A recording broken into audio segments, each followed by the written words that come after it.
राधे राधे दोस्तों, कैसे हैं आप सब। हमारे YouTube चैनल के श्री राधे कृष्ण श्रृंगार में आपका स्वागत है। दोस्तों, आज की इस वीडियो में हम आपको गणेश चतुर्थी की कथा और महत्व बताएंगे। दोस्तों, हर माह में दो चतुर्थी आती हैं, एक कृष्ण पक्ष की और एक शुक्ल पक्ष की। कृष्ण पक्ष में आने वाली चतुर्थी को संकष्टी चतुर्थी कहा जाता है और शुक्ल पक्ष की चतुर्थी को विनायक चतुर्थी के नाम से जाना जाता है। चतुर्थी पर भगवान श्री गणेश का विशेष रूप से पूजन किया जाता है और व्रत रखा जाता है। सभी चतुर्थियों में भाद्रपद माह के शुक्ल पक्ष की चतुर्थी और माघ मास के कृष्ण पक्ष की चतुर्थी का विशेष महत्व होता है। चतुर्थी के दिन भगवान श्री गणेश का पूजन करने से और व्रत रखने से भगवान श्री गणेश प्रसन्न होते हैं और अपने भक्तों के सभी कष्टों को दूर करते हैं। भगवान श्री गणेश को विघ्नहर्ता कहा जाता है और जो भक्त चतुर्थी के दिन भगवान श्री गणेश का पूजन करते हैं, कथा को सुनते हैं, विघ्नहर्ता भगवान श्री गणेश उनके सभी विघ्नों को हर लेते हैं। चतुर्थी पर भगवान श्री गणेश का पूजन करने से घर में सुख समृद्धि आती है और घर परिवार पर आने वाले सभी विघ्न बाधाएं दूर होती हैं। गणेश चतुर्थी के दिन भगवान श्री गणेश की कथा को सुनने मात्र से ही भगवान श्री गणेश की कृपा से सभी कष्टों और संकटों से मुक्ति मिलती है। गणेश चतुर्थी का व्रत करने से घर परिवार पर आ रही विपदाएं दूर होती हैं। कई दिनों से रुके मांगलिक कार्य संपन्न होते हैं तथा भगवान श्री गणेश असीम सुखों की प्राप्ति कराते हैं। गणेश चतुर्थी से जुड़ी पहली पौराणिक और प्रचलित कथा इस प्रकार है। कथा के अनुसार एक बार देवता कई विपदाओं में घिरे थे। तब वह मदद मांगने भगवान शिव जी के पास आए। उस समय भगवान शिव जी के साथ कार्तिकेय जी तथा गणेश जी बैठे थे। देवताओं की बात सुनकर शिव जी ने कार्तिकेय जी व गणेश जी से पूछा कि तुम में से कौन देवताओं के कष्टों का निवारण कर सकता है। तब कार्तिकेय जी व गणेश जी दोनों ने ही स्वयं को इस कार्य के लिए सक्षम बताया। इस पर भगवान शिव ने दोनों की परीक्षा लेते हुए कहा कि तुम दोनों में से जो सबसे पहले पृथ्वी की परिक्रमा कर कर आएगा वही देवताओं की मदद करने के लिए जाएगा। भगवान शिव जी के मुख से यह वचन सुनते ही कार्तिकेय जी अपने वाहन मोर पर बैठकर पृथ्वी की परिक्रमा के लिए निकल गए। परंतु गणेश जी सोच में पड़ गए कि वह चूहे के ऊपर चढ़कर सारी पृथ्वी की परिक्रमा कैसे करेंगे। इस कार्य में उन्हें बहुत समय लग जाएगा। तभी उन्हें एक उपाय सूझा। गणेश जी अपने स्थान से उठे और अपने माता पिता की 7 बार परिक्रमा करके वापस बैठ गए। परिक्रमा करके लौटने पर कार्तिकेय जी स्वयं को विजेता बताने लगे। तब शिव जी ने गणेश जी से पृथ्वी की परिक्रमा न करने का कारण पूछा। तब गणेश जी ने कहा, माता पिता के चरणों में ही समस्त लोक हैं। यह सुनकर भगवान शिव ने गणेश जी को देवताओं के संकट दूर करने की आज्ञा दी। इस प्रकार भगवान शिव ने गणेश जी को आशीर्वाद दिया कि चतुर्थी के दिन जो तुम्हारा पूजन करेगा और रात्रि में चंद्रमा को अर्घ्य देगा उसके तीनों ताप यानी देह ताप, दैविक ताप तथा भौतिक ताप दूर होंगे। इस व्रत को करने से व्रतधारी के सभी तरह के दुख दूर होंगे और उसे जीवन के भौतिक सुखों की प्राप्ति होगी। चारों तरफ से मनुष्य की सुख समृद्धि बढ़ेगी।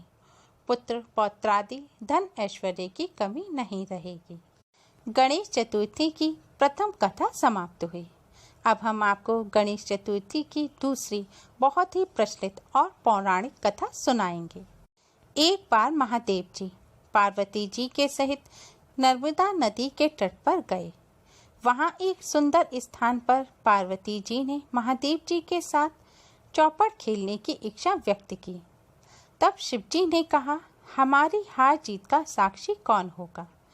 पार्वती जी ने तत्काल वहां की घास के तिनके बटोरकर एक पुतला बनाया और उसमें प्राण प्रतिष्ठा करके उससे कहा, बेटा हम चौपड़ खेलना चाहते हैं किंतु यहाँ हार जीत का कोई साक्षी नहीं है, अतः खेल के अंत में तुम हमारी हार जीत के साक्षी होकर बताना कि हम में से कौन जीता है और कौन हारा है।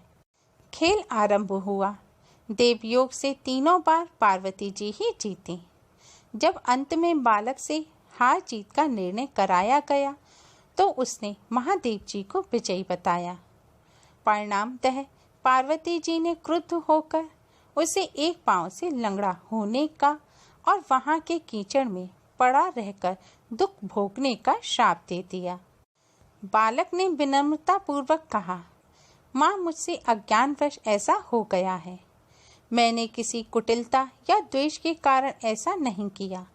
मुझे क्षमा करें तथा शाप से मुक्ति का उपाय बताएं। तब ममता रूपी माँ को उस पर दया आ गई और वे बोली, यहाँ नाग कन्याएं गणेश पूजन करने आएंगी। उनके उपदेश से तुम गणेश व्रत करके मुझे प्राप्त करोगे। इतना कहकर वे कैलाश पर्वत पर चली गईं। एक वर्ष बाद वहाँ श्रावण में नाग कन्याएं गणेश पूजन के लिए आईं। नाग कन्याओं ने गणेश व्रत करके उस बालक को भी व्रत की विधि बताई। तत्पश्चात बालक ने 12 दिन तक गणेश जी का व्रत किया। तब गणेश जी ने उसे दर्शन देकर कहा, मैं तुम्हारे व्रत से प्रसन्न हूँ, मनोवांछित वर मांगो। बालक बोला, भगवान मेरे पाँव में इतनी शक्ति दे दो कि मैं कैलाश पर्वत पर अपने माता पिता के पास पहुँच सकूं और वे मुझ पर प्रसन्न हो जाएं। गणेश जी तथास्तु होकर अंतर्ध्यान हो गए। बालक भगवान शिव के चरणों में पहुंच गया। शिव जी ने उससे वहां तक पहुंचने के साधन के बारे में पूछा। तब बालक ने सारी कथा शिव जी को सुना दी। उधर उसी दिन से अप्रसन्न होकर पार्वती माँ शिव जी से भी विमुख हो गई थीं। तदुपरांत भगवान शिव जी ने बालक की तरह 21 दिन पर्यंत श्री गणेश जी का व्रत किया, जिसके प्रभाव से पार्वती जी के मन में स्वयं महादेव जी से मिलने की इच्छा जागृत हुई। वे शीघ्र ही कैलाश पर्वत पर पहुंच गईं। वहां पहुंचकर पार्वती जी ने शिव जी से पूछा, भगवान आपने ऐसा कौन सा उपाय किया जिसके फलस्वरूप मैं आपके पास भागी भागी आ गई हूँ। शिव जी ने गणेश व्रत का इतिहास उनसे कह दिया। तब पार्वती जी ने अपने पुत्र कार्तिकेय से मिलने की इच्छा से 21 दिन पर्यंत 21-21 की संख्या में दूर्वा, पुष्प तथा लड्डुओं से गणेश जी का पूजन किया। 21वें दिन कार्तिकेय जी स्वयं ही पार्वती जी से मिलने आ गए। उन्होंने भी माँ के मुख से इस व्रत का महात्म्य सुनकर व्रत किया। इस व्रत के प्रभाव से ही कार्तिकेय जी देवताओं के सेनापति बने। कार्तिकेय जी ने यही व्रत विश्वामित्र जी को बताया। विश्वामित्र जी ने व्रत करके गणेश जी से जन्म से मुक्त होकर ब्रह्म ऋषि होने का वर मांगा और गणेश जी ने उनकी मनोकामना पूर्ण की। गणेश चतुर्थी की दूसरी कथा संपन्न हुई। आज के दिन गणेश चतुर्थी की कथा सुनने मात्र से ही भगवान श्री गणेश की कृपा से सभी कष्टों और संकटों से मुक्ति मिलती है। भगवान श्री गणेश का महत्व भारतीय धर्मों में सर्वोपरि है। उन्हें हर नए कार्य, हर बाधा या विघ्न के समय बड़ी उम्मीद से याद किया जाता है और दुखों मुसीबतों से छुटकारा पाया जाता है। गणेश जी हमें कई शिक्षाएं देते हैं। सर्वप्रथम उनकी विशाल आकृति हमें सिखाती है कि हमें सदैव सतर्क रहना चाहिए।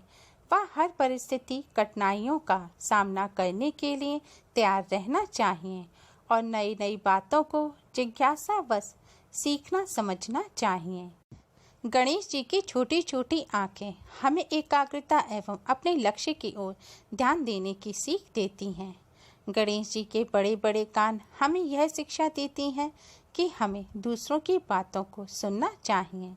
उनका बड़ा पेट सबक देता है कि आप दूसरों की बातों को गोपनीयता, बुराइयों, कमजोरियों को अपने मन में संभालो, उसे फैलाओ नहीं, इधर उधर ना करो।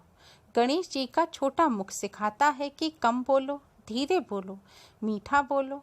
उनका विशाल मस्तक हमें जीवन में श्रेष्ठ और सकारात्मक विचार करने की प्रेरणा देता है।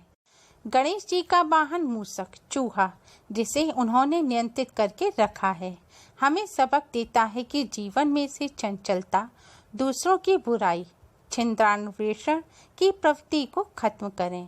भगवान श्री गणेश की दी शिक्षाओं को अपनाकर हम अपने जीवन को सफल बना सकते हैं।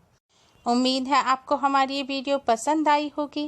प्लीज़ लाइक करें, हमारी इस वीडियो को अपने फ्रेंड्स और रिश्तेदारों में ज़्यादा से ज़्यादा शेयर करें, जिससे वह भी इसका लाभ उठा सकें।